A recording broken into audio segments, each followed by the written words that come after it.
Hello, hello.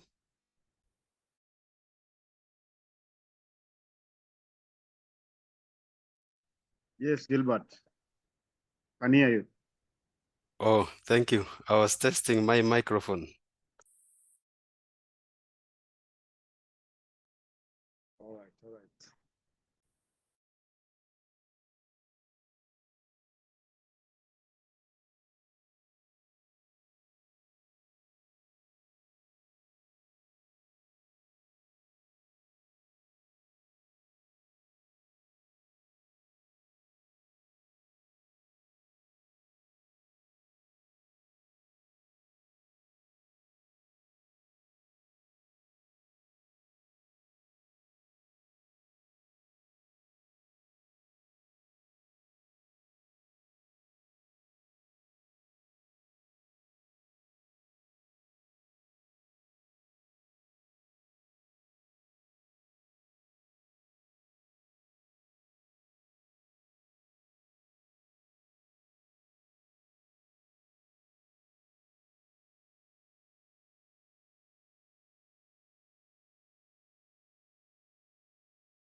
Good morning, ladies and gentlemen.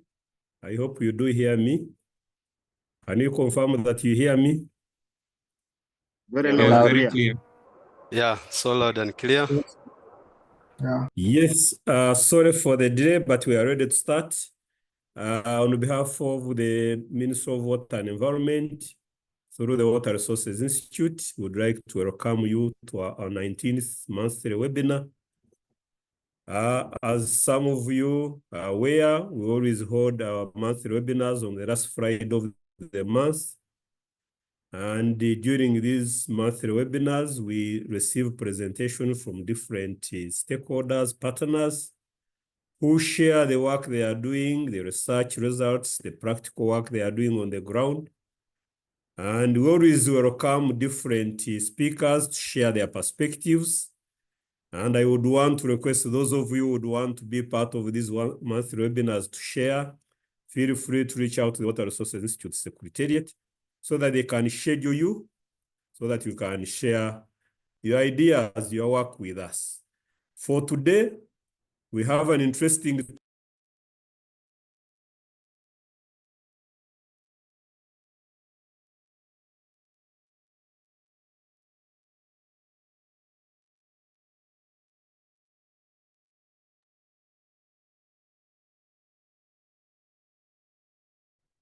So again, ladies and gentlemen, I said today we are having an interesting topic on some sand dam technology for water harvesting.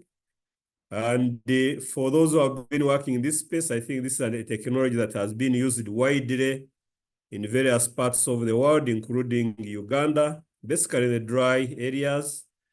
And we are going to listen to a presentation by engineer Rongeri Gilbert, who is working with the Rutunga Hilfe based in Karamoja. Engineer Gilbert is going to share with us the work they've been doing in this part of the world, but also drawing experiences from the rest of the world.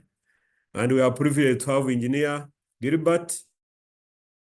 So Engineer Gilbert, I'm going to give you the floor to introduce yourself a little bit more and go through your presentation. As we always do during the presentation, I want to encourage you to post in the chat any questions, any comments, and Engineer Gilbert will respond to them at the end of the presentation. So he'll give us a presentation of about 30 to 45 minutes. Then after that, we have a session for questions and answer. And depending on how we proceed, then we end our session by 1 p.m. So we have about 2 hours of this session.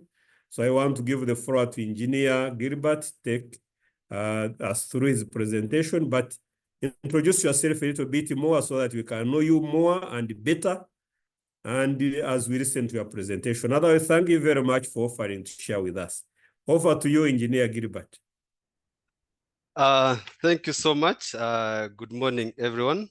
I'm happy to have you all, and I really thank Ministry of Water and Environment, especially Water Resource Institute, for granting me this opportunity to share experiences about the sand dam technology.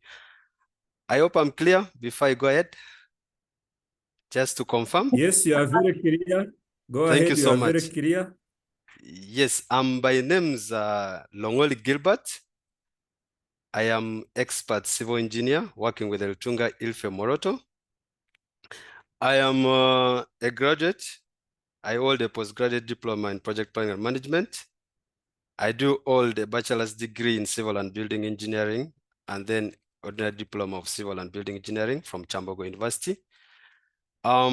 Regarding the issue, I've worked with several entities, including the ministry as a consultant, with local government. I've also worked with NGOs. I've worked with the private agencies, with consultants firms, structural consultants firms, and then I've also been in the private business. Regarding the issue of the sand dam, I have wide experience in it because first and foremost, my final year research at the university was the design of a sand dam. And then I've also done it practically. I was a consultant for one of the organization here in Karamoja called CADEP to design and then do the construction of a sand dam. And then also I did some consultants with some organization called ACF about still a sand dam. And then coming to Weltunga Ilfe, where I've now implemented directly the sand dam technology, which is really coming into use. Before I would go to my presentation, I needed a bit to first share something here that I wanted the colleagues, if they would do. Can you see my screen? Yes, yes, we see it. Yes, I wanted just, We can see your screen. it's just going to be a quick quiz. Like if you people would join the Mentimeter, do the scan with your phone, and then give me first some expectations from this presentation. I want it to be lively. I shouldn't be like a boring presentation. So you'd just use your phone, scan that code, or if not, use do joint this at menti.com, then use that code and then give your answers. Just some small quiz so that before I get into the real presentation. Are we there? So you just give any expectation that you wish. Just post, responses will be uploaded there.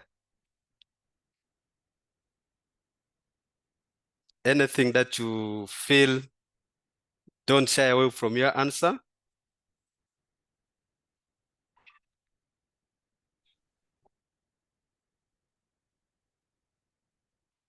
Just some Can you small also quiz. can you post in the chat? Yes, no, you can do it there. Okay, you also in the chat. I'm seeing some is there, evidence, understanding, experience, more understanding about. Good. Yeah, let's keep it. I'm seeing 4 responses only. Okay, experience, evidence, understanding, technology is poorly. Okay. Why Sandam technology is poorly understanding. Okay. Yeah, let's keep the responses coming on. Just give whatever you expect. Good. Yeah, water recharge. Understand why Sandam implemented hydrological survey. Good. Those are 10 responses.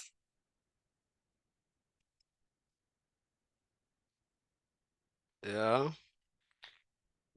This one is just to run for some few seconds. Okay. Success rate. Thank you.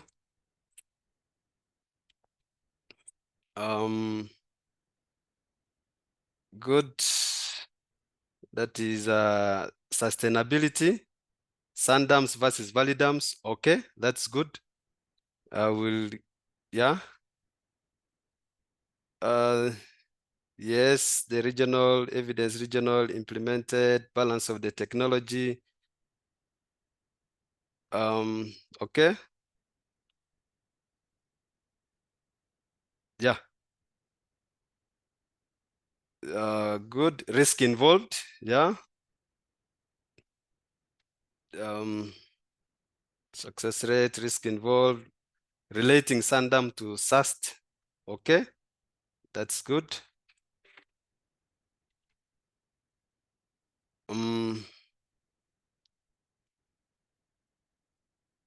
Yeah.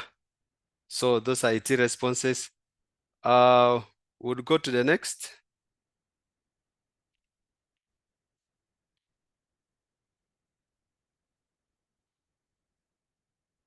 Just some small quiz. Sorry.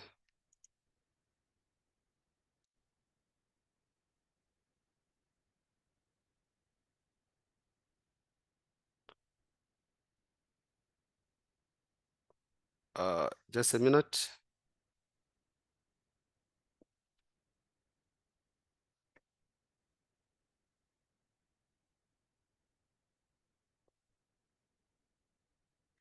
Just a minute. We'll go to the next.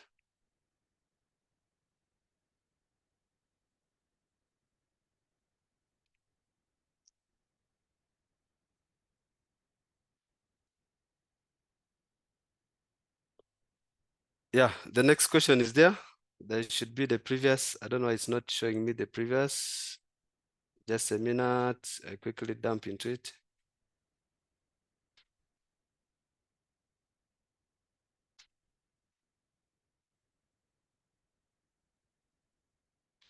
Okay.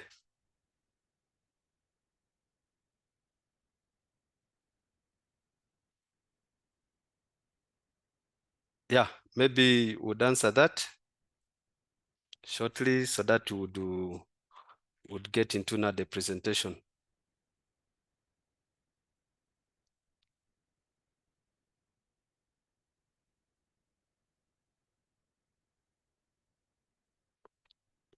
Okay.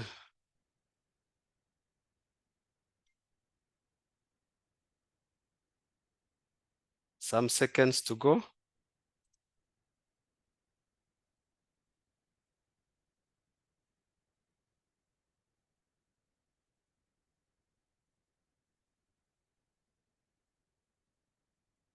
Okay.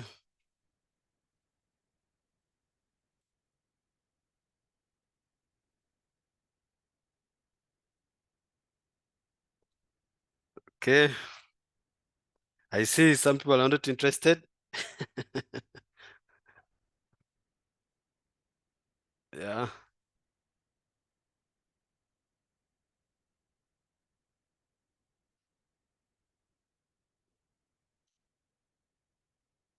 Good. Yeah, this is okay for me now to start up my presentation. Thank you, colleagues. Okay. Thank you. I just wanted to have a gist of that, though there was one question which missed out. For me to know if some people have ideas about the Sandam. I think I can now go to my presentation.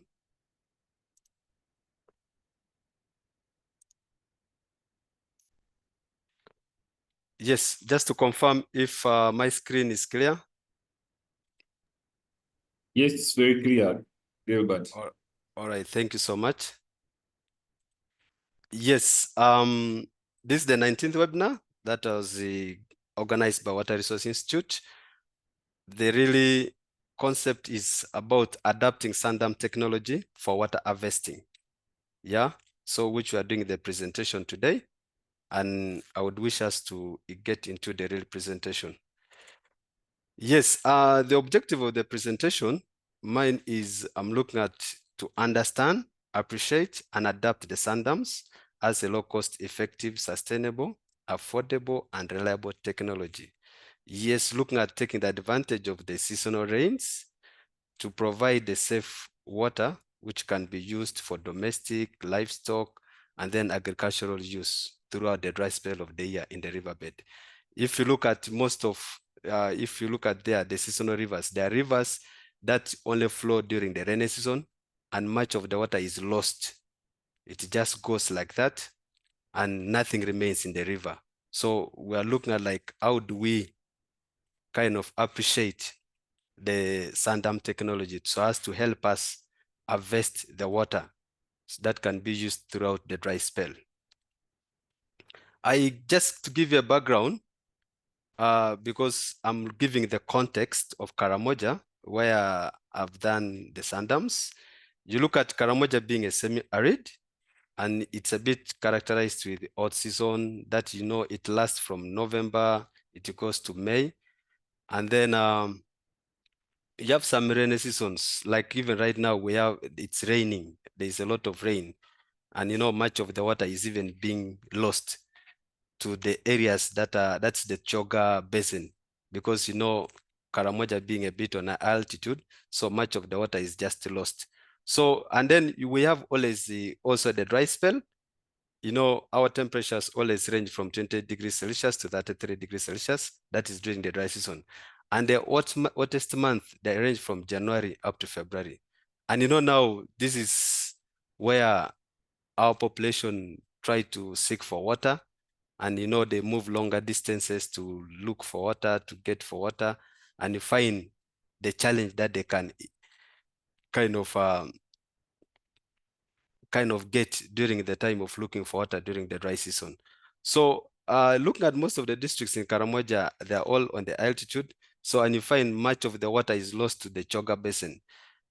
This is evidence if you realize that once Teso region gets flooded, just know that there's been a lot of rain in Karamoja. So that's why such flooding comes about. And then I gave a bit of area where the Sandam right now has been implemented, like giving the context of Napak, where is sub-county called Lopay. You know, there is a river called River Omaniman. It is seasonal, and once, like during the rainy season, like right now, water is just flowing and it is being lost. But then during the dry season, the community do something what they call digging of the scoop holes. That is through the sandbed.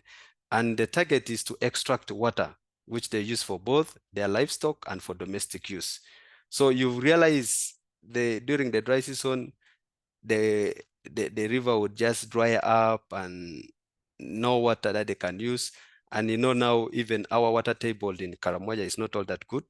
So you find people move for long distances and then looking for water. So they experience, and then some issues that they get along, that is at the time of looking for water and pasture. So you find that even them, they experience some bit of diseases, and then this thing also has affected them in the poverty level, because, you know, being the dry season, they can't even do a bit of cultivation of some vegetables. I'm just giving a bit of a background on about the functionality and the present water sources which are in Napak and their population. So looking at this, you realize that the main water source or the water points in these areas are ant palms. That's the majority which is there. So you look at the protected springs, we have less because there are a bit of few areas which are here in this side. And then the rainwater harvesting systems, so it's all here, it's not all that used. So then the valley tanks is now what is coming on board to be used. It's also all that. But of course, valley tanks during dry season, much of the water is also lost. So then we have the dams. So we have few dams in the area. So and then the rural growth center, which is in that. So the population that it serves, it's here as tabulated, and this one I got it from the water office of Napak district. So this how the number of waters which are present, the functionality, the percentage of their functionality.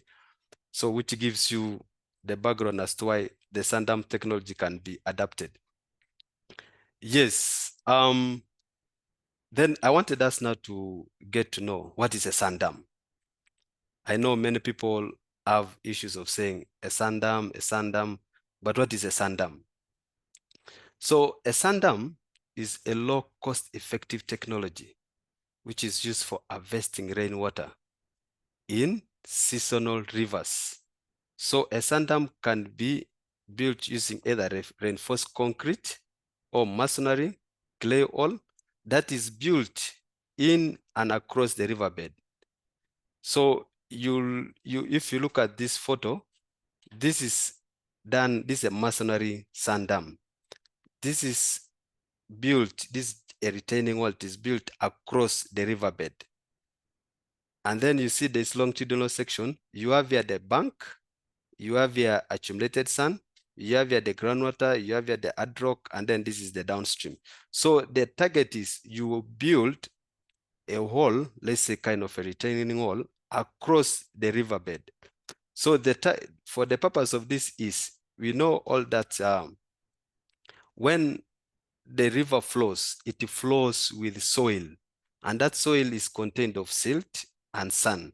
So the purpose of this wall is to protect or to harvest sand. By the time when it is flowing, it is to block the sand that is supposed to go through to the downstream. So upon blocking the sand keeps on accumulating here. It keeps on accumulating at the upstream. So the more sand that accumulates, even the more water that percolates inside the sand. So that's how a sand dam is. So I can give you on how it works. So during the seasonal rains, water containing, as I said, it contains soil, it quickly fills up the dam. So you realize that the soil that comes, it comes with the silt and the sand. So the sand, that heavy sand, it sinks behind the dam, like here, it sinks behind this. Whereas that one which is lighter, it gets suspended in the water and it will be carried over into the downstream.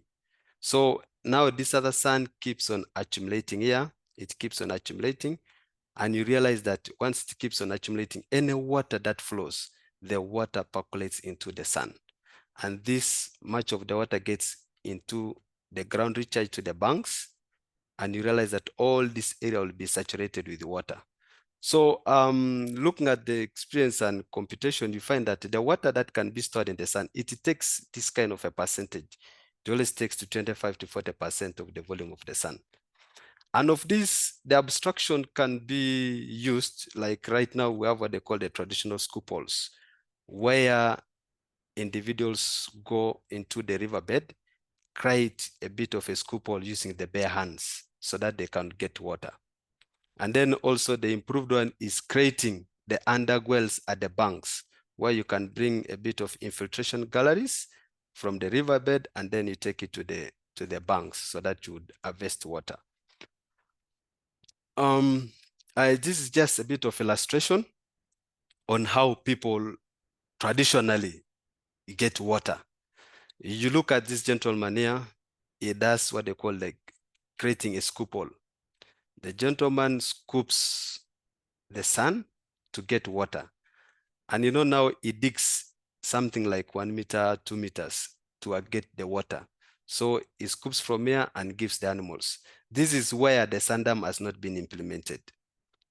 You see, even these old women, they come and fetch water for domestic use. They scoop the sand. You see all the sand that is uphill here. This sand all was scooped from here just to seek for water. So this is how the communities have been looking for water. Giving you now the history of sand dams. Sand dam is not a new technology. This is a very old technology. As you see, it has been practiced by the Babylonians. That is more than 4,000 years ago during the Roman times. And you know, now this has been practiced in the Middle East, southwest of the US, and then northern Mexico since the mid-18th.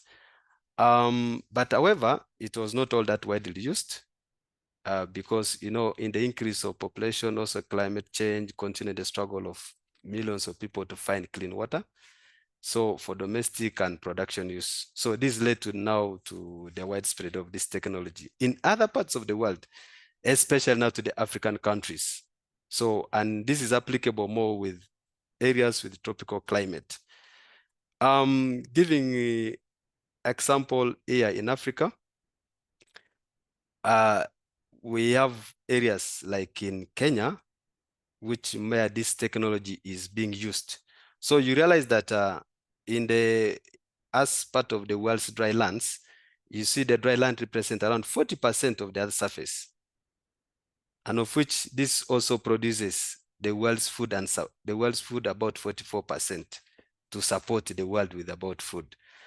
And then, of course, the world's poorest people are mostly live in where? In Africa and Asia. So, and looking at the history, you realize that there are over 20,000 sand dams in the world, which have been built, tested, functional, operational, and helping the community. Looking at our neighborhood, which is Kenya, Kenya has 120. It has over 120. But for us now in Uganda, this technology has not yet been put into high gear, though it has high potential. Like areas in Karamoja, I believe in there are other areas that also have seasonal rivers, but this technology has not been tapped, yet it's really very effective. Still on the history, you look at how the map is. This is the map showing the areas where the sand dams have been installed. So look at the greener area, this greener area. These are countries with examples of sand dams. So you see all these countries here. This technology has been implemented in most of these countries, So, and then these are countries, the ones in light green, these are countries, regions suited for sand dams. They have planned, these are suitable. These areas, they have the suitability to have this technology. But in Uganda, it's not earmarked.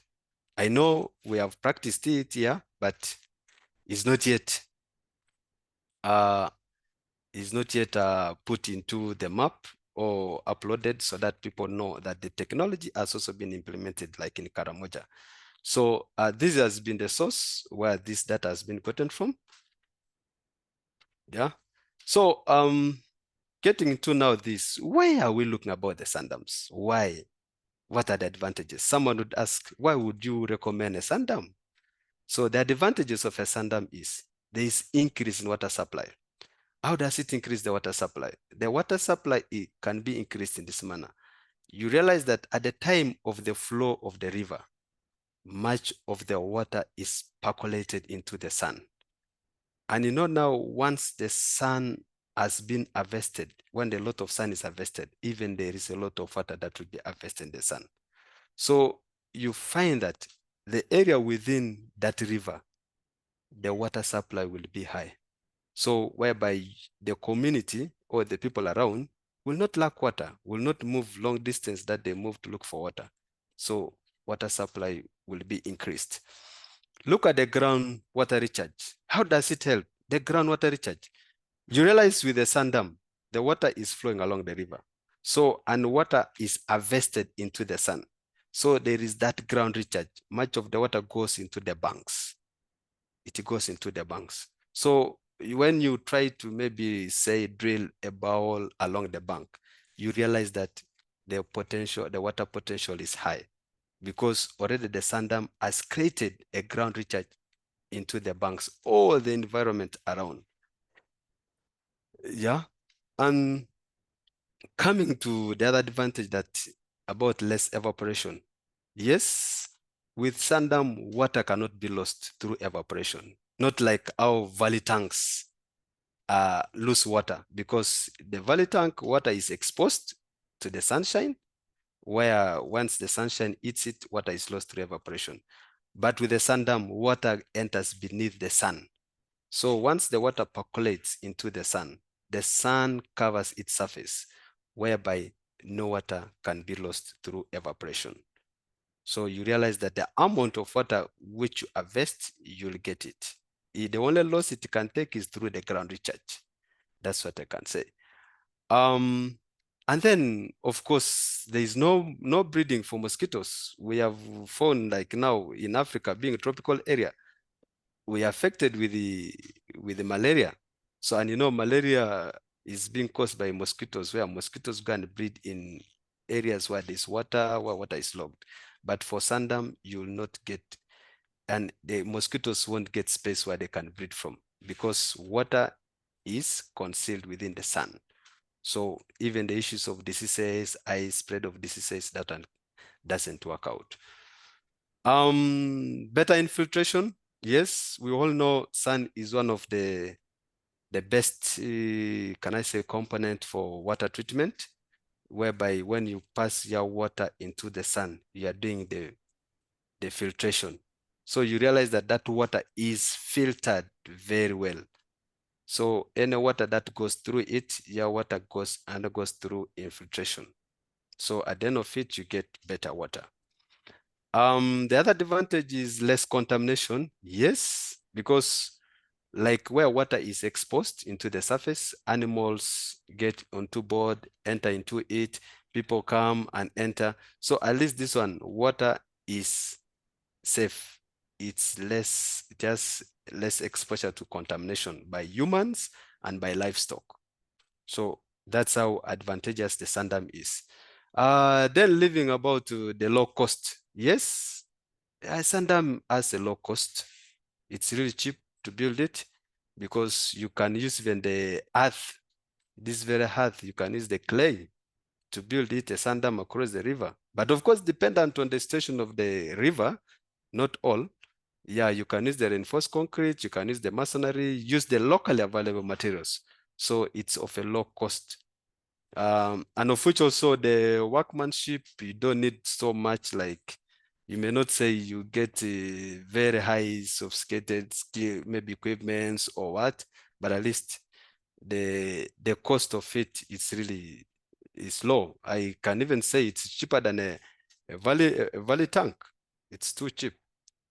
And then there's proper maintenance. There's minimal maintenance in a sand dam. So you don't have a bit of that at the end of the day, you have a lot of money scheduled for operational and maintenance.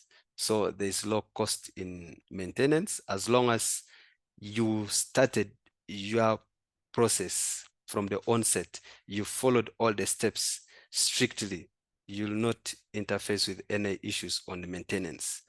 And then sustainability. Sand dams are sustainable, very sustainable. During the dry spell, you have water. During the wet season, you have water.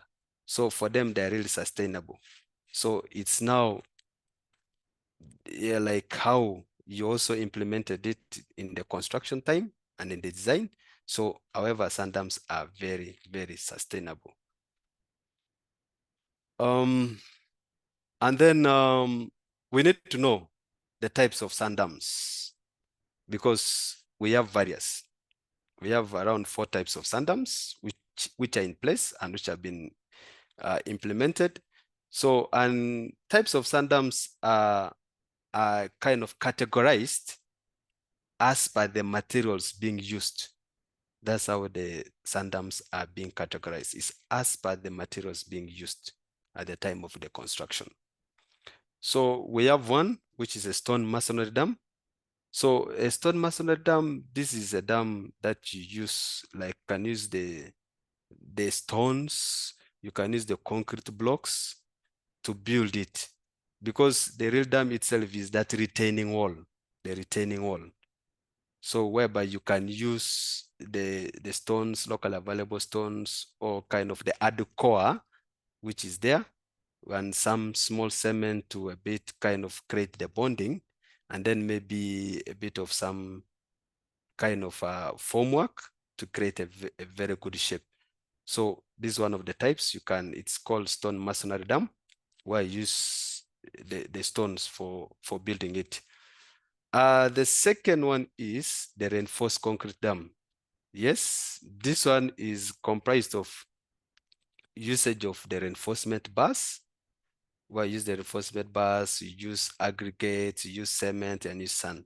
So whereby now you have something which is reinforced concrete. You are using concrete. For the other one, you use stones or kind of something like blocks. So that's the one. And of which, looking at the stone masonry, it's this one a bit when you're using, you need some already skilled masons who know about the laying of stones, because you know those joints should be well filled so as to avoid a bit of kind of failure, because you know when water strikes, it comes, the first strike comes with a lot of force, so which can create what they call a throwback. A throwback is like when water knocks the wall and it goes back. So once you are dam in the first strike, in the first flow, and when the water strikes and it doesn't affect it, then your design is okay. Looking at the reinforced concrete, yes, is one of the expensive one. It's very expensive because we all know how much a steel bar is, and then how much cement and then concrete is. So this is one of the expensive one compared to the masonry. Coming to the earth dam, this is the cheapest. This is the cheapest because you use the available clay. But of course, it's not recommended that you use it for kind of rivers that have a wider kind of width. It's not recommended because it's a bit weaker. This one is good just for a bit of minimal, because you use clay. You just get some clay or black soil, pile it, either put it in the sacks, and kind of create a wall across the river. So this one is cheaper. It's cheaper, though it's not all that recommended, but it's just good for small areas. Coming now to the geomembrane dams. Yes, this is about the impermeable geomembrane. This one is also cheaper, but the problem is this geomembrane is not easy to get. It's expensive, but once you get it, you find that it's cheaper to use. Yes, it's cheaper to use, but for my experience, these are the three that I've dealt with for the geomembranes, because this geomembrane getting even within Uganda is not easy. It's expensive. So these are the types of sand dams that exist. Coming now to the successful implementations, I saw it in the expectations, where people are like, I want to see the success. So I want to give the successful implementations. There is a one sand dam, which I've implemented in Moto district in this sub-county called Rupa sub-county. And there's this seasonal river called River Upley. So it is stated at these coordinates. This is where the sand dam is stated at that coordinate. So even right now, it is really creating very good impact to the community.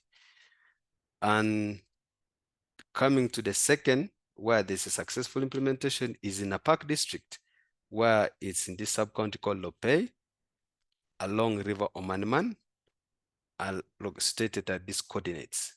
So these are the two successful implementations which are in place.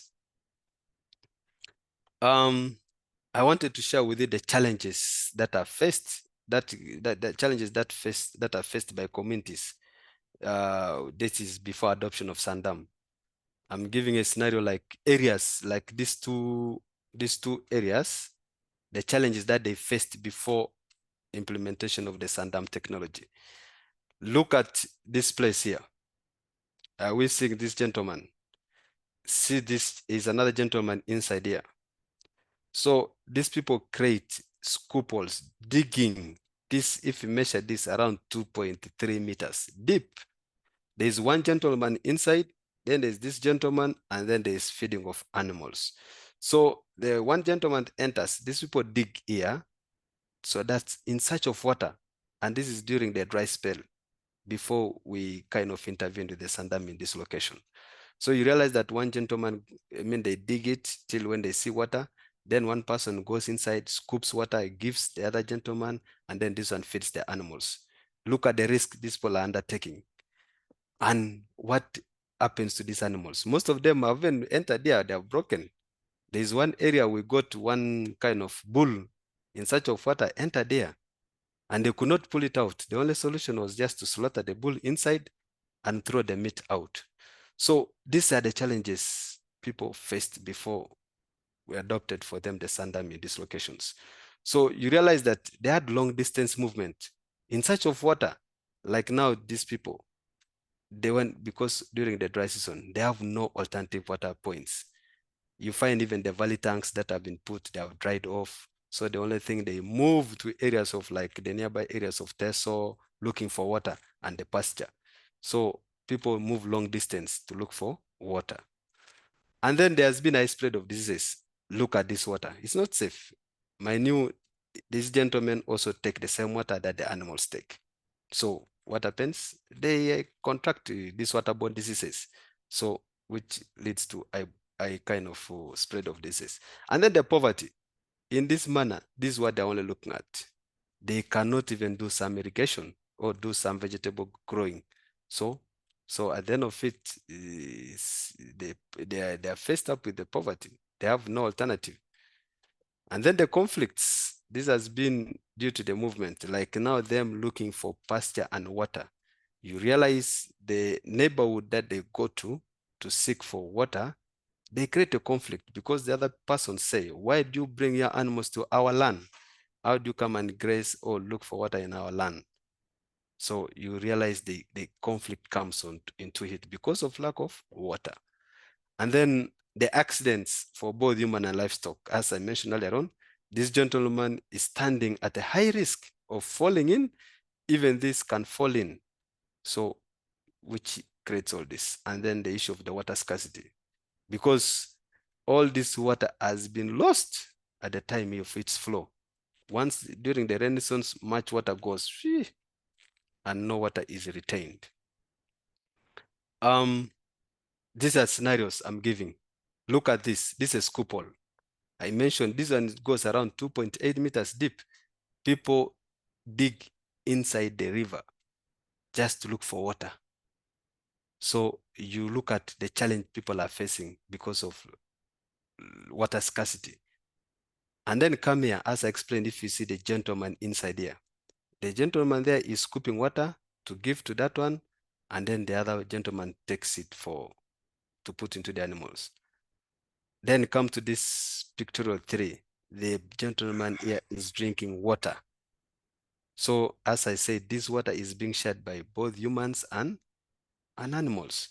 So what happens? The gentleman will contract the waterborne disease. So, and then this is a scoop hole that they dug.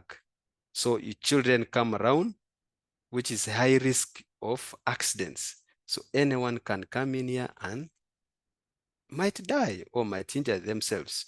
So these are the challenges the community has been facing before intervention of the sandam technology. What impact did it create upon construction of the sandam into these areas? What impact did it create? You realize that there was a general rise in groundwater levels in a larger area, and it positively affected the surrounding vegetation. You realize that some of the vegetation around, it became greener. I'm going to show you how the vegetation got affected positively because of the ground recharge. The vegetation around started growing, and this has been the benefit of using this sandam technology. And then the other impact it created is that the increase in the water supply and the sustainability. So these people have been having water throughout during the dry spell.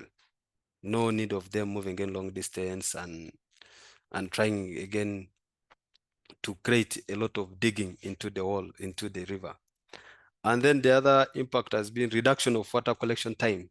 Like the distances they have been moving to look for water has been totally reduced, cut off, because water is within the riverbed and it can be accessed anytime.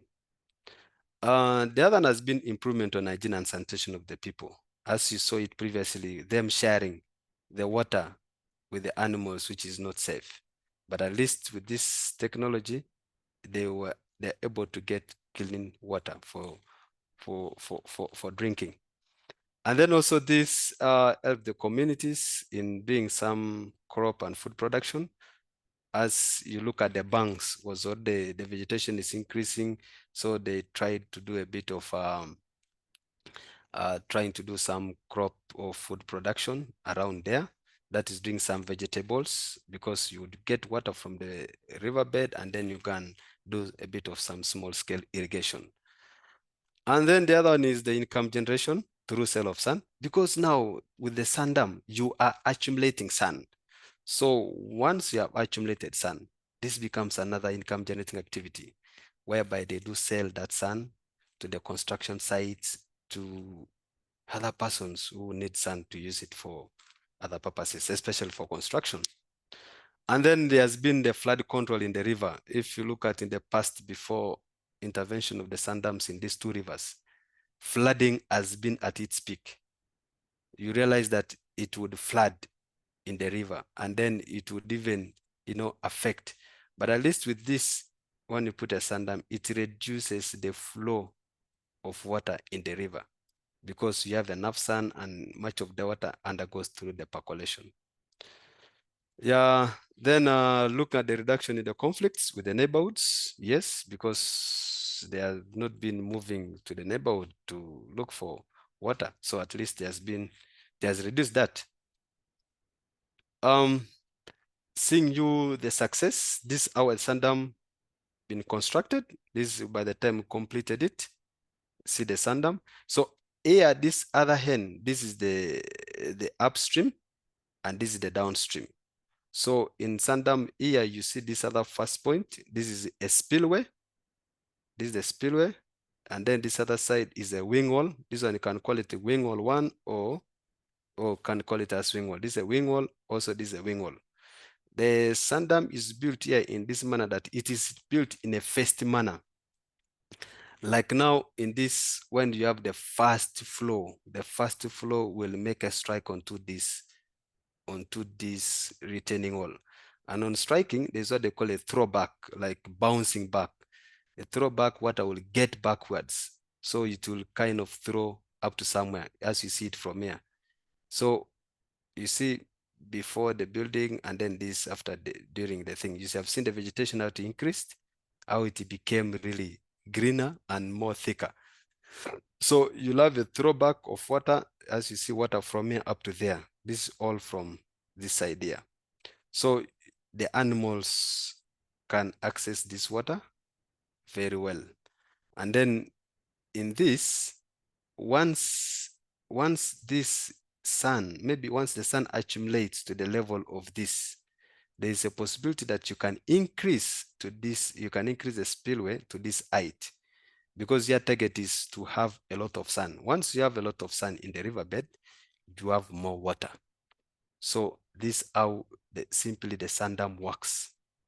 So, and then of course, before you do that, there are parameters that you look at, which I'll discuss later on, to consider before doing the construction of a sand dam or designing it.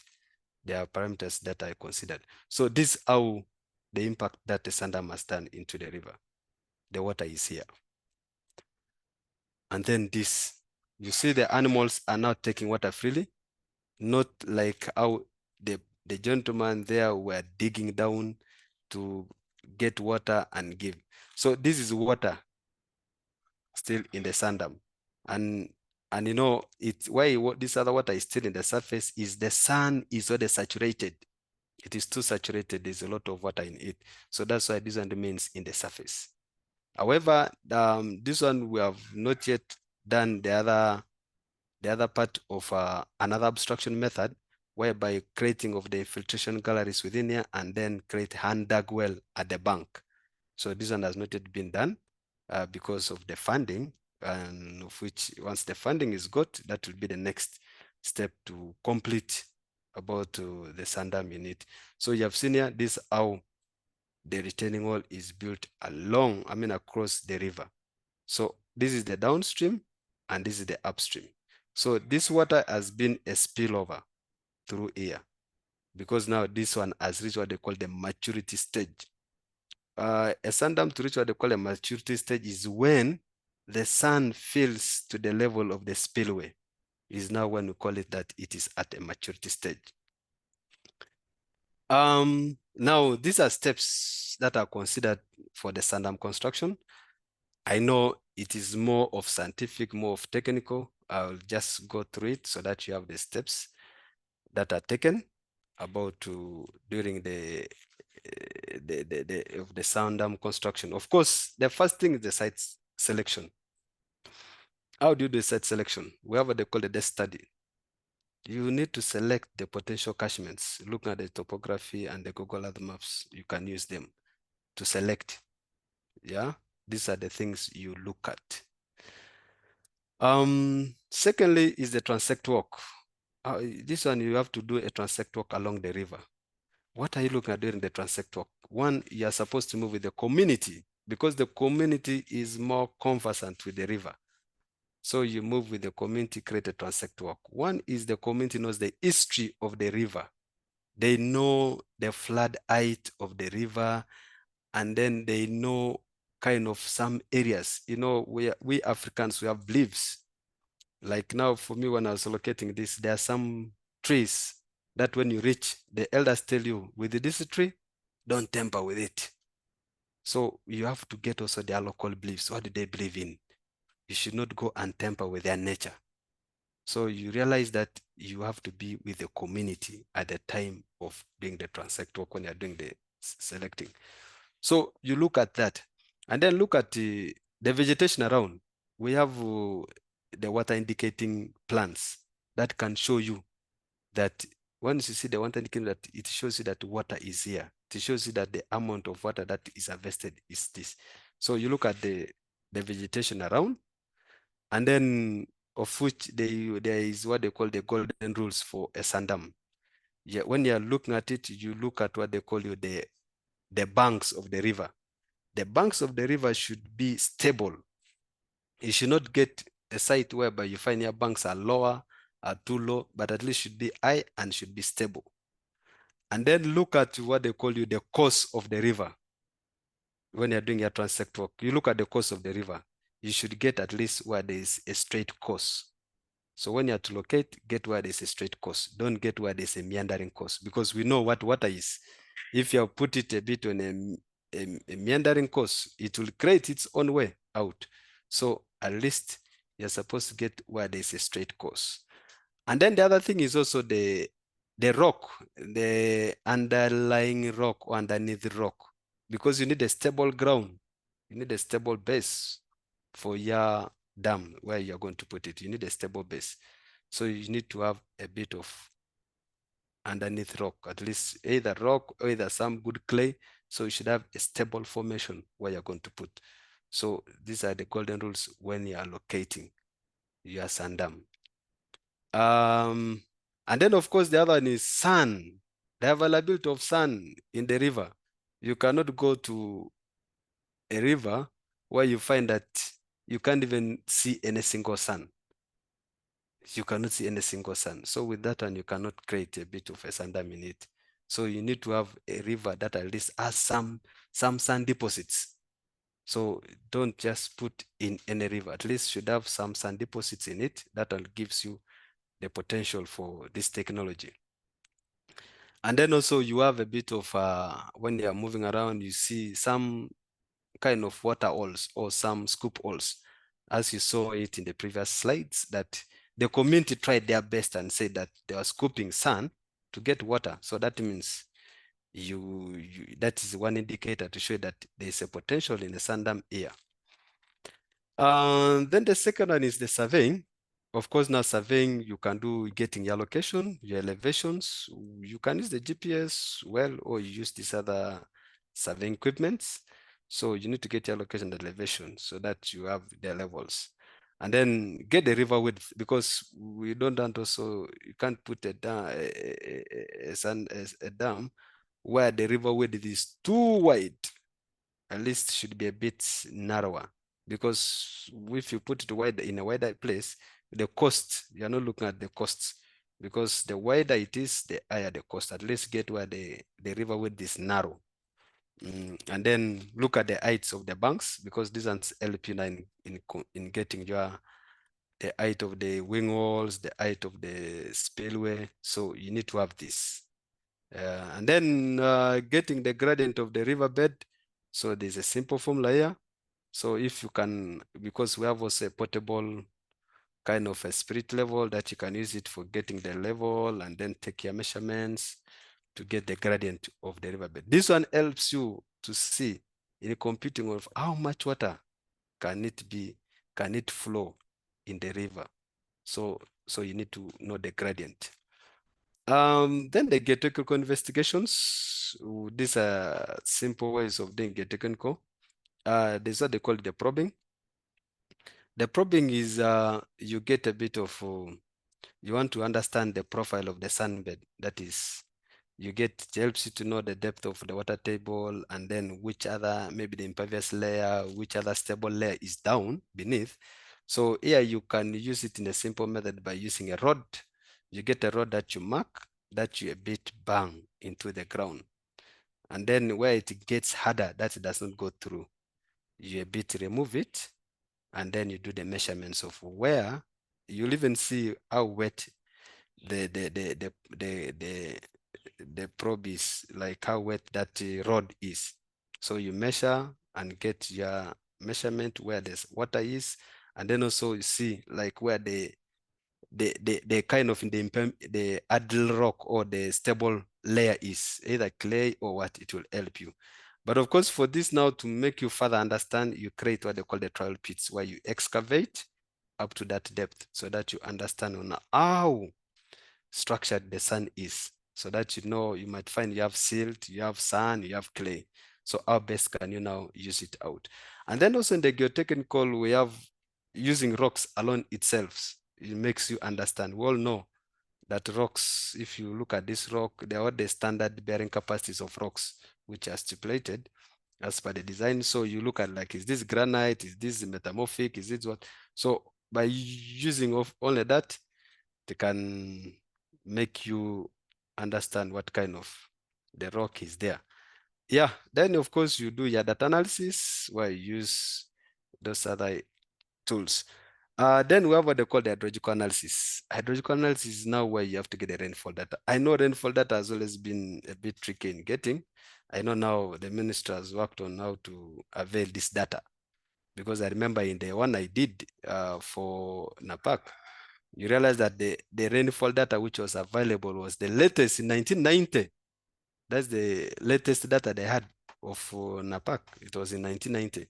So I believe maybe they have not installed the equipments to mark this for the rainfall data. So now you have also your peak floods, where you use these approaches, this Manning's formula to get the river charge. So all this help you in computing about the hydrological analysis for the sand dam. And then your evaporation, because you have to compute how much water do you lose through evaporation from the riverbed, and then what is the storage capacity for sand. So these are the things you look at the time of planning to do the sand dam construction. We have the water demand and water yield. Of course, before any water supply, you need to have what is your water demand, and then how much water can be gotten from the river. So, and then also creating the impact assessment. So all this is gotten through this formula. And then, of course, formulating a bit of some focus group discussions to create a bit of the impact assessment, how it is, all those things. So these ones help you. And then also to project the population. Yeah. And then in the design, of course, in the design, we mostly look at the dam. The dam is that retaining wall. That's because the dam is complete, where you have the retaining wall, the spillway, the wing walls, the stilling basin. The stilling basin is where you have water. You have the upstream from the wall up to the other side. That's where the water is. That's what they call the stilling basin. And then, of course, these infiltration galleries, these are like creating extraction well, where you have pipes running from the middle of the river going to the banks, so that you can create like a well at the bank where people can pump water at ease. So of which at the design, you need to give also some BOQs so that in case, let's say you are looking for funding, you should know the cost that you have to incur in doing it. But of course, now in the sand dam construction, we look at community involvement is key. They have to be there. Stability analysis, this now you come and do some structural analysis and kind of designing, because you have to look at your wall. Is it safe against overturning, against sliding? And then what of its bearing capacity? Is it firm enough to carry that load, or it will just settle? So these are the things you're supposed to take into consideration at the time of sand dam steps to do sand dam construction. And then the other one is construction, of course. Now, once you have done all that, the design aspect, you have your drawings, you have all that. Now you do the setting out of the dam. Setting out, of course, you do the excavation works and you do the construction. And of which I said everything of this should be done with the community involvement, because at the end of the day, they are the final owners of the project. That should be there. Of course, the last one is about operation and maintenance, because you have not finished your construction. What next? Do you just finish and run away, leave the community there stranded? No. You do what they call operation and maintenance, where you carry out training of local communities. Because now this technology is new. You need to train them on how to use. They have been kind of familiar with their traditional methods, but now you have to train the communities on the usage of the sand dam. And then you have what they call forming of water user committees. You have to form the water user committees, because these ones help in training others on how to use, to avoid maybe other calamities that may come. Maybe let's say someone goes there and then starts scooping again and maybe make the animals enter in a very wrong direction. So it's just to create a bit of organized way of using the facility. So you need to form water user committees. And then of course also once you form, you might also do some collection of fee, because it will also have some small maintenance that you will have to do in time. Let's say maybe the cement is flaking off, or it is getting off, either some crack or something like that. You need to use that very money for doing it. Or maybe the bank has a bit, one of the side of the bank has elapsed. Yeah, so they should be have a form of water ISO committee to help in collection of some water, some fee. And then of course technical maintenance, yes, whereby maybe you'll need a skilled mason, and to see, let's say somewhere there was a bit of some scoring, or maybe along the wing wall some damage was there or something like that, whereby they can do a bit of some plaster works or some concrete works. So you need a bit of some technical maintenance. Maybe also at the time of when you put maybe the infiltration galleries and they are blocked or they have a challenge, how do you maintain them? So you need a technical person. So that's the last spot. So those are the stages. I just needed to show you a bit of how we compute the catchment area, giving a bit of a scenario of River Omaniman, where there's a sand dam located. So this how you can get the catchment area. This is the river. This is the river, because the catchment area is very key at the time of designing. So this is the the site where the sand dam is situated. So you realize that all this water that comes falls into this river, falls into this, and it comes all through. So you need to have a bit of this kind of a catchment area on how it is. So look at this catchment area, it's around 880. So just giving an hint of what it means by catchment area. The impact assessment of the sand dam. Of course, everything has a positive and negative. And you look at the positive it has created, it has improved agriculture. Yeah, as I earlier on explained, that at the banks, they are doing a bit of some small scale irrigation to get some vegetables and so on. And then the reduction of long distances and travel and time of collection.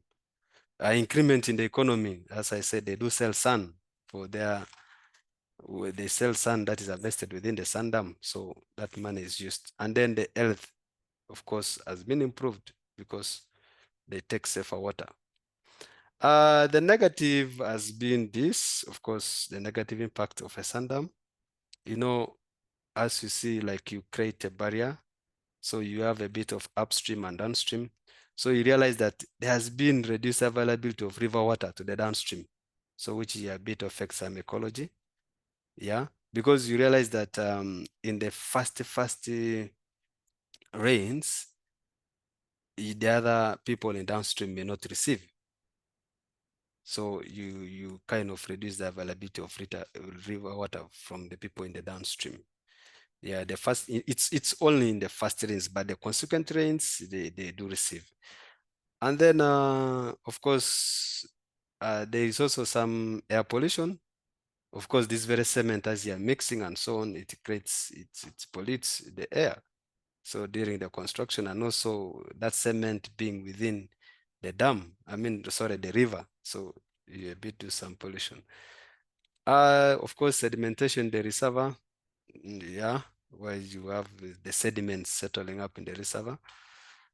Yes, of course, now there are risk of accidental drowning and injuries. Why I said accidental drowning, scenarios that you have not put, where you have not put a bit of an improved obstruction point at the riverbank, where they get inside the river, so there are risks of drowning because other people just want to enter straight in the river and you find that water is there, so there are a bit of some risks in that.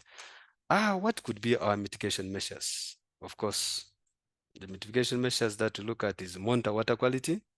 Yes, because even for water to be safe, always you monitor the water quality. Yes, we know that it undergoes filtration, but what justifies, you need also to be doing some water quality testing. And then you can also provide appropriate alternative sources of water for downstream settlers. Yeah, in scenarios that you see it's a bit severe, so you can provide alternative sources for the other people. And then, of course, the catchment protection, like where I gave the catchment area, there should be protected. If the catchment area is polluted, like we all know about this, the issues of E. coli, where people may be litter their poo all over the area. So once that water comes, so the area should be protected. And then also maybe creating some erosion control measures around the area. And then, of course, unauthorized persons should be kept away from the dangerous zones, and then putting warning signs once at the kind of the sand dam area. Challenges, of course, in every project has challenges. So these are challenges that are faced at the time of adoption of the sand dam. The challenges are there. The first one is lack of participation and involvement by the community. You know, our communities they are slow at taking projects. So their participation is not all that felt. You just have to push the community, engage them further, and so that they would understand. So there's been that challenge of the community not taking it up like it's a very core project for them. So for them, they will want to see the end product. Then that's when they start now coming, appreciating and saying, oh yes, it's a good one. And then sandam technology is still new. Of course, most of our actors in the water sector is still new to most of our actors in the water sector, whereby I can give a scenario like most of the water officers or wherever, they still don't know about this technology. It's just like, we still feel it like it's a foreign technology. It's not meant for here or Uganda or whatever. So it's still new to our actors, most in the, so, and this is affecting the adoption. So this is affecting the adoption of the sandam because of it being new. And then, of course, we don't have developed design manuals for the sandams in Uganda. They are not there. I have done my research. I've done what I've not seen any developed in Uganda. The only ones which are available, you can use dams of Kenya and Ethiopia. So those are the areas, locations whereby sandams are fully implemented, fully adapted, and they are really utilizing the technology. So we don't have this. And this is a virgin area to deal in, to develop a bit of some design manuals. Yeah, of course, insecurity, you know that our Karamoja can be. Yeah, insecurity, it's something that fluctuates. Sometimes it's good, sometimes it's not good. Of course, you know where rivers are, they're a bit also further. And then operation and maintenance has been put in a manner that, like, as I said already, the community involvement is so low. For them, they're only good at usage. They're not good at maintenance. And then the water user committees, they are not so active. That's what has contributed to the operation maintenance. So they are not active. They need to be rejuvenated.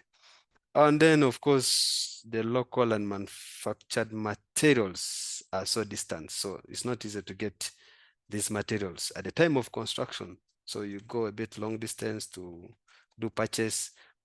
And why some areas you find the local materials like aggregates, you cannot find them within, because some people don't know about the aggregates, like breaking stones to get aggregates. So it a bit becomes hard to get it. Of course, we need the strategies to overcome the challenges that are faced at the time of trying to adapt to the sandam.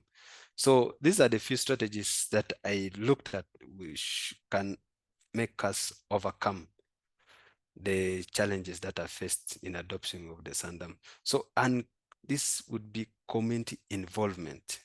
In community involvement, I feel like engagement of local communities at every stage of the project, so that they can have the ownership to ensure that the sandams meet their needs and expectations. So this should be done very, very, very well, so that whether they don't like it, they have to really be pushed so that they engage into the project. And then capacity building. Yes, of course, capacity building, it needs training and resources to be allocated to local stakeholders. As I say, that most actors in the water sector have no knowledge about this technology. So there should be a bit of some capacity building to enhance this technology to be well adapted. Then collaborative partnerships, we have NGOs, yes, that support some government agencies, like now what ministry is doing to create these webinars, people to learn, exchange ideas. So we need this. And then of course also how to secure the funding, and then give the technical support and create some policy advocacy. That's why I said now, if we would kind of make also our design manual in Uganda, this would be key for it. So if we achieve that design manual, the adoption of the sandam technology would strive very well. So these are the strategies I'm looking at. And then there is adaptive management. Of course, adaptive management is like we should do a bit of management practices that address the cross-cutting issues like environment and operation that may arise. So we need to have all those strategies to be put in place. That's when we can have a success in adapting the sandam technology. Yeah, as I do conclusion, of course, adapting a sandam technology for harvesting is so ideal Why is it ideal? As I said, just less negative impacts on social, economy, and environment. And it's also cost-effective, reliable, and sustainable, especially for the semi-arid regions. Because we have seen that these semi-arid regions, they receive water. They have only one season, 2 seasons in a year, and the little water they receive, it's all lost. But now, how do we make it sustainable? How do the people kind of get water during the dry spell?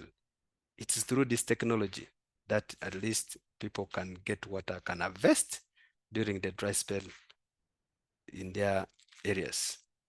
Of course, I would recommend this technology that we should be adapted.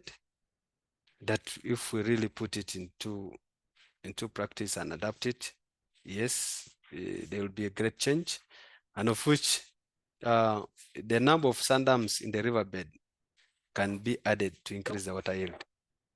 Hello, someone is speaking? Yeah, if you have a lot of number of sand dams in the riverbed, that one increases the water yield. So in a riverbed, you can even have 3, 4, 5, and so on. It all works. Of course, some of the references are here for us who may wish to understand further about the sand dam technology. These are the references I have interfaced through. So all are here, the design manuals done by Ethiopia and Kenya. So all are these, and I've given their also success on how they have done it. Of course, some of the simple designs that I've done for the existing sand dams. Yeah, I hope you can get it somehow there. Where you have here, you have the spillway, wing wall. So we saw on how it is designed. And then you have, of course, how your section appears with the concrete and reinforcement. So this is how it is. Of course, the river, if you have your upstream here, river flows like this coming down. So this is how it is. And then the section, if you have your wall in this manner, so like you have the water flowing like this. So all this is accumulated sand. So you realize that once you have a lot of sand, you have also a lot of water. So this keeps on, you keep on piling. These are wing walls. And then of course, here is what we are yet to adapt to put into these sand dams because of funding only is unlimiting. We want to put this kind of infiltration galleries and put underg wells, maybe hand pumps at the banks of the river so that people can easily fetch water than still getting into the riverbed. So this is to be done in place. It's just the funding which is still limiting. Of course, as I said, the key thing for you to succeed is the community meetings. As you see here, add a bit of community meetings, engagement with the community to understand maybe also what they feel about their rivers, maybe what traditions they have in their rivers, and the history. So this is the community meetings I've been making with the people, the beneficiaries. And then you see a gentleman here. Of course, this is how they have been doing their scooples. They get water and put in some small mini thing there for the ghost to take it in. So it's there. This see me there, I think some time back, doing the transect walk along the river, moving the elders, the people, to show me, to tell me what issues are there in the river. Give me the history, give me the traditional norms, so that we do not need to interfere with their tradition. So this was the transect walk done along the river. And then, of course, this is the complete sand dam. You see me there standing. It was some time back. How the sand dam was completed. Yeah, this is okay for me. Maybe now we would go for the questions and answers. Thank you. Thank you. Thank you. Thank you, Gilbert. I think you deserve a hand clap. Thank you for the good presentation. Thank you. I'm Thank sure, you. thank you. We are appreciative that you've shared with us technology as much as it is very new in Uganda. It has been used by other countries, especially where the countries have semi-arid. I think that's one mainly the technology that they're using in harvesting rainfall and using it for domestic use, for farming, for livestock watering. And we've got to know that this technology is a low-cost technology. It doesn't need high technology to be developed, to be constructed, and even maintenance is at a low cost and can easily be adopted by communities that don't need to go to higher education to adopt this technology of sand damming and also maintain this sand damming. Thank you. And we have so many questions have already dropped into the chat. And I think I would allow you to go through the chat before I open the questions to the audience who can speak.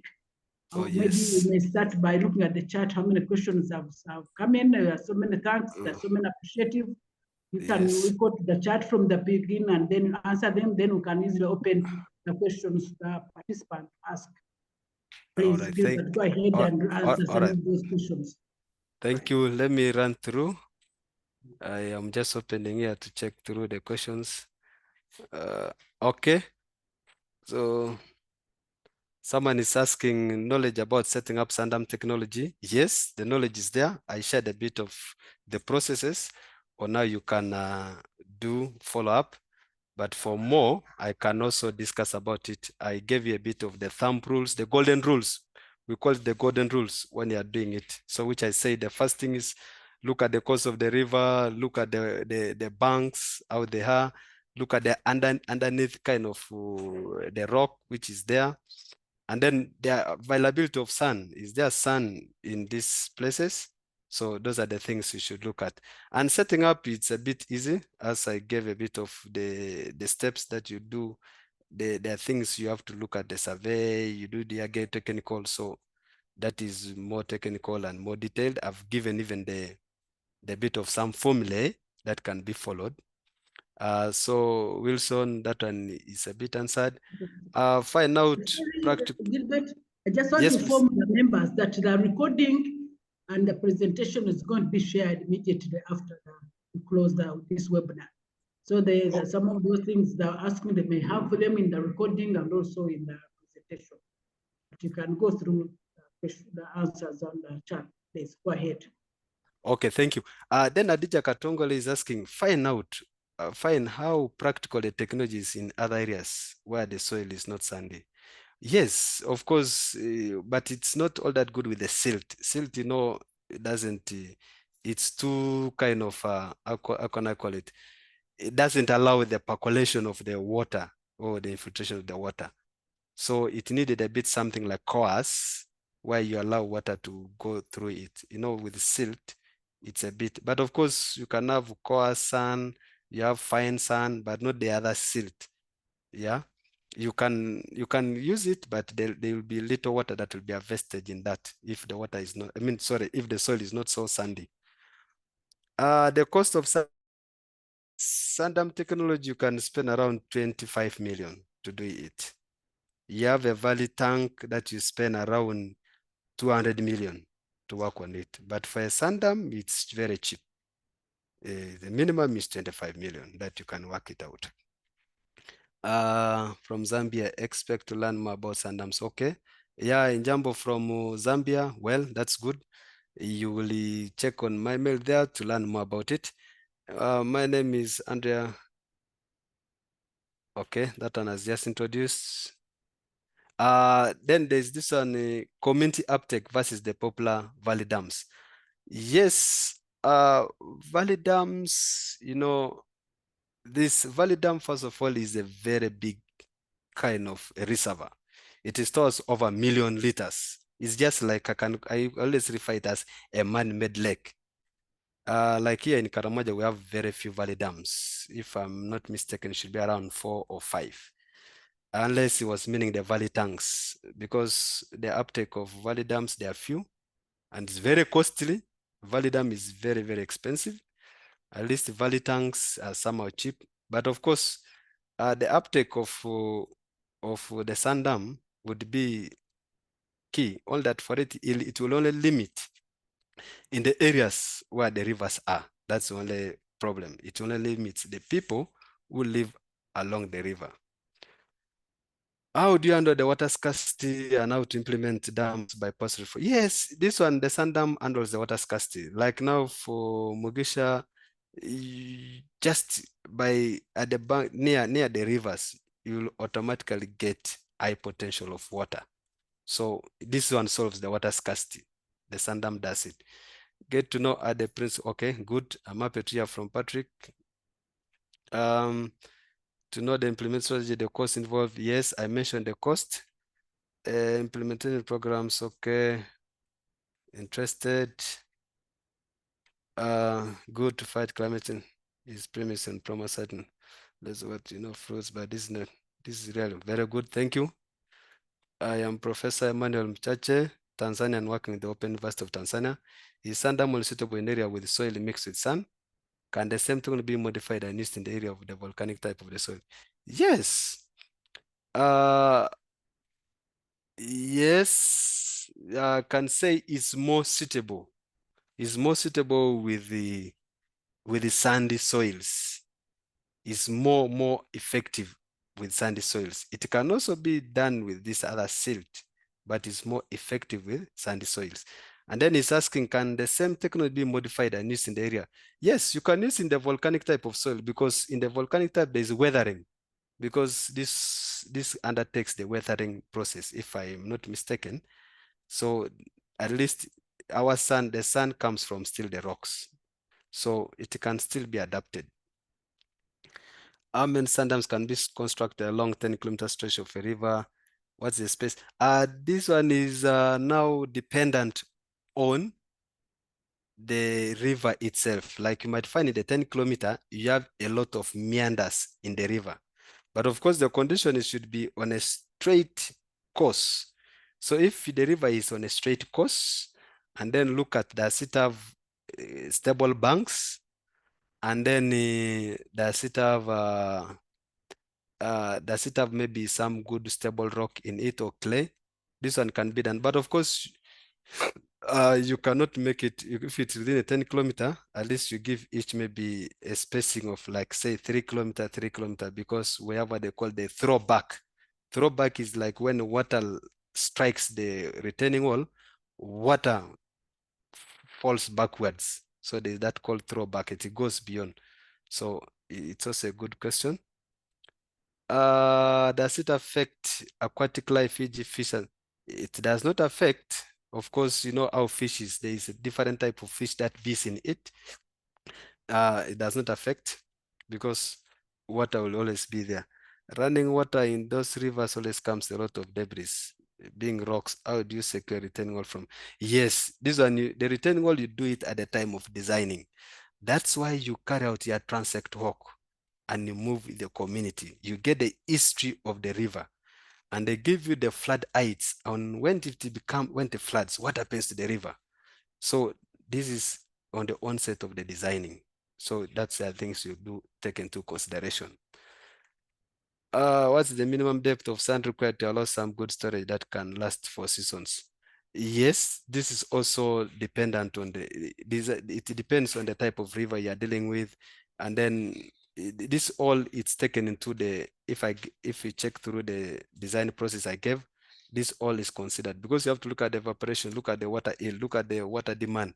All that have to be put into consideration before you get to know what minimum depth can be adapted. Then do you cater for the ecology, aquatic life in the river? Well, of course, you know, ecology is where there's water, they kind of fit in. This is a well researched process. Are we going to get this presentation? Yes, you'll get the presentation. I will share it. Together, the recording are going to be shared. Okay, how do you overcome excessive siltation? Yes, very good. How do you overcome excessive siltation? If you are keen in my presentation, I said that, you know, silt is lighter. And you know, silt, it will move with the water. So you realize this siltation will flow with the water, which it will go to the downstream. So I don't see any effect on the siltation that will happen from here. Can it work in districts neighboring South Sudan like Amuru? Yes, it can, as long as they have perennial rivers. Like I believe South Sudan more or less has the same Same weather like here in Karamoja. So maybe we'll share more and you see the rivers that are there. We can design as per the conditions there. How do you ensure integration again? Very good. In this, you do at the time of the community involvement, of which every community project, it's always women who participate in. So at least it's a bit also gender sensitive that you consider every gender, but of course, it's not advisable to use the children who are under 18. So this one, every gender can be catered.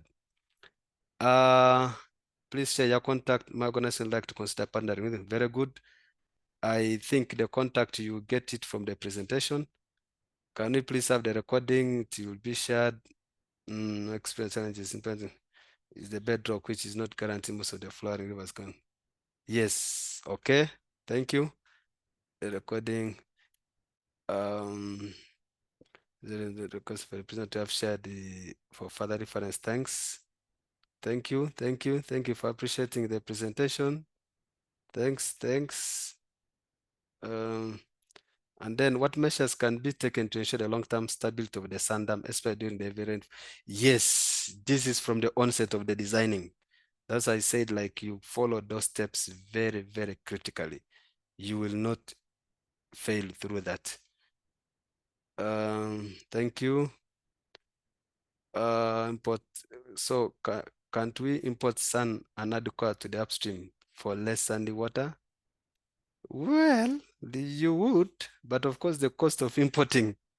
Yes, that's a good question, but the cost. The design lifespan is over 25 years. That's the design lifespan. It goes for over 25 years. The flow rate of these rivers in the question overflow and even burst of okay, of which yes, and this can be handled when you're designing your wing walls. He's talking of like how can this be addressed where you have a bit of where the banks, maybe there's flooding in the river. How do you overcome? So that's why when you're designing, your wing walls should be a little bit higher than the banks. So if you saw how the design is, there is the wing wall up, there's this one, so it's a bit stepped. So the other ones should be higher than the banks. That's how you can address this issue of the flooding. Thank you. How long does it take to drain the stored water in the sand during prolonged? Or you can just drain it anytime, but of course the water is too much. So you will not finish it. You can't just can the siltation of the sand of the dam at the point lead to the flooding? No, it cannot. How far sand dams could be used together with underwells for wide users such as swimming? Yes, look at the bank, because you find that the bank is already recharged, there's already ground recharge. So of course it is safer that you move out of the bank a bit of like maybe some 10 meters so that you are safe to put your underwell. My question, what is the stake of government on this? It would be wonderful for us to support such individuals. Thank you so much. Of which I'm also looking at the government if we would develop a manual, design manual for this, because we don't have a design manual about this. Good. Thank you for appreciating. I'm seeing someone giving a success about the sand dam that has been done. This is from Zambia. I am not certain. That's what I'm saying. Oh, Robert, your question is like, has Napak integrated sand dams in their DDP and how much funding? No, like as I said, most actors in this water sector do not have knowledge about this technology. So I don't think they have done it. So, very good. I'm seeing someone is here giving some testimony. Yes, someone is saying, how can you relate the sand dam knowledge to sustainability practice of energy and agriculture? Yes, it's sustainable because look at this, you get the water from the river. The people do vegetable growing. The people do some bit of tree growing. Yes, so this helps in improving the agriculture. Yeah, so how do you estimate the amount of water stored in the sand dam you mentioned? Yes, I have a formula. I will share the presentation. There's a formula on how you compute. All right, thank you. I think I've answered most of the questions in the chat.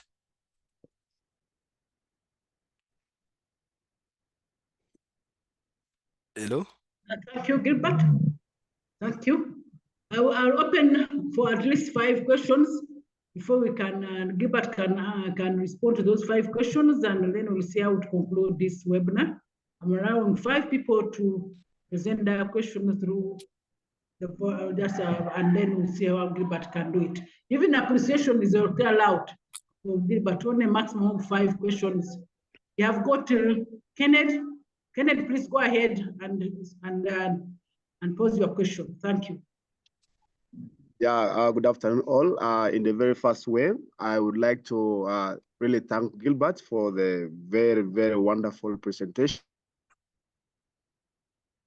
It was really very invaluable and kind of insightful that we should be able to roll out such kind of technologies to other parts of the communities, other parts of the world, so that water is really accessible to our community, livestock, and also for agriculture. I wanted to add something in terms of operational maintenance of the sand dams. I happen to have actually constructed one in the Kabong district under World Vision. And one of the operation and maintenance bit of it challenge was about animal encroaching the sand retained on the upstream of the river bed. And one of the technologies we really adopted was to fence out the sand area where the water was stored, of course upstream, to make sure that the animals don't kind of step on that. You know, when the animals cross there, you find that they leave their droppings and all that, and then when water comes, the cow dung mixes up with the sand and ends up contaminating the water. So we actually solved it by really trying to fence out that area, make it restricted for the animal to access. Then another, we also did what's called, we constructed an infiltration gallery, whereby the community cannot access the sand itself, but they can access the water through a hand-dug well.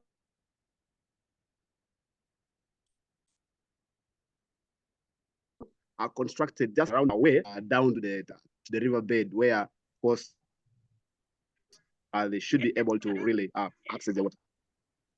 Otherwise, you answer in your question? Have you finished? Or your comment? All right, I have even concluded. Otherwise, thank you. Okay, can we have Caroline? Caroline, can you go ahead? Let's first get all the 5 questions, and Gilbert will be able to respond to them, and then we'll be see how. Yes, Gilbert, thank you very much for your submission. Okay, Gilbert, let's have Caroline next. Yes, hello? Yes, please. Yes, Gilbert, thank you very much for your submission. Thank you, Caroline. Yeah, I sent a question in the chat, but maybe you answered half of it. Oh, sorry. It was to do with how you can relate the sand dam to energy and agricultural practices. The agricultural bit, maybe you threw some light on that and it was understandable, but I'm wondering how you can relate it to green energy practices. Okay. Yeah, how can you relate it to green energy practices? In other words, how can you incorporate it into environmental, social, and governance practices that are sustainability? Right. Do you have another arm up? Well, I'm not seeing another arm. Maybe Gilbert, you go for this. I have not seen another arm up. Okay, maybe start with the Kennedy. He was appreciating and giving us a bit of also his insight.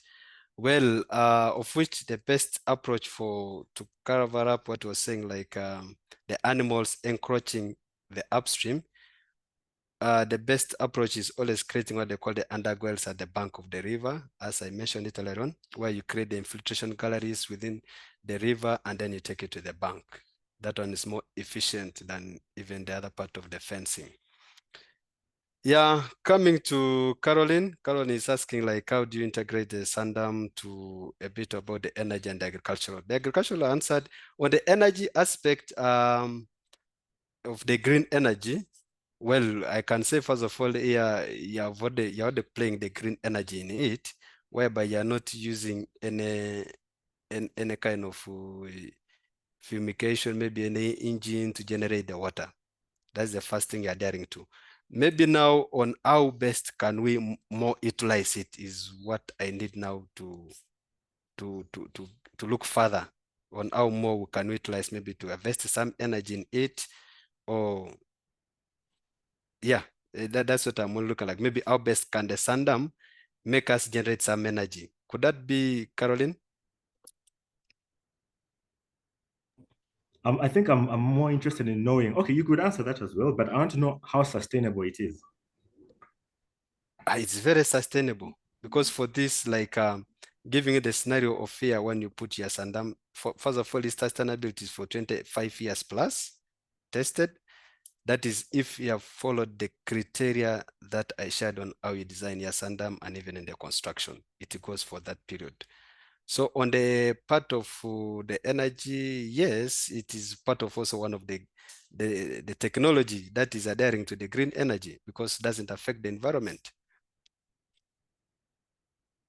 Yeah. All right. Thank you very much. Thank you very Thank much. you. Thank you, Caroline. Thank you, Gilbert. I think we can come to an end of this webinar, this 20th webinar.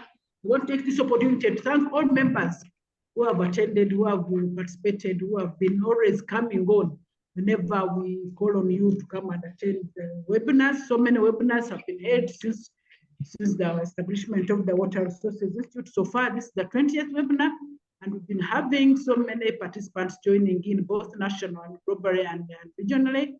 And this is a sign of saying that whatever you do, you can use the water resources platform to disseminate the research, to disseminate the studies, to disseminate what thing you have got to the communities within the stakeholders within the sector for a betterment of our water and environment resources management and development. I want to thank Gilbert for this insightful and innovative idea, although it has been running around in many other countries, being adopted in Uganda is a very good idea.